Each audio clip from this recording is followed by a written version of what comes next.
Hi, I'm Mark from TrailBuddy. Today we've got a really good little tool. We've got two different ones here. We've got the clutch removal tool.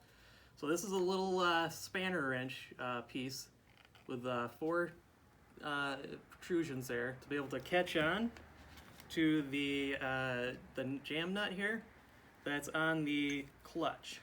So there are two different models that you'll need depending on the engine you're working on. Here's a 50cc. So you imagine if we had the cover off here and you could see the clutch basket. So inside the clutch basket, a little piece that fell out is a little retaining ring. You'll find that on the inside, but often when you're working on these guys, you can't quite, one's been all cleaned up, but there's just all clutch material when you get this apart that'll be packed in here. So you want to make sure this little nut will be inside.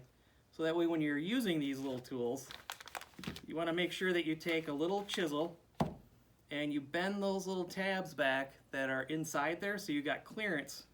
For this tool right here is one that's opened to get on there and to grab that nut. So when you're gonna go use this guy, we use an impact.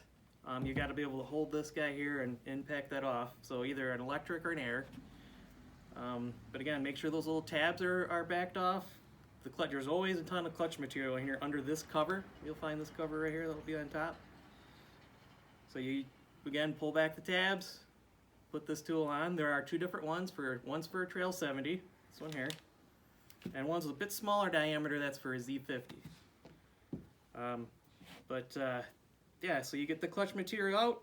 You can get access to the nut with this tool here.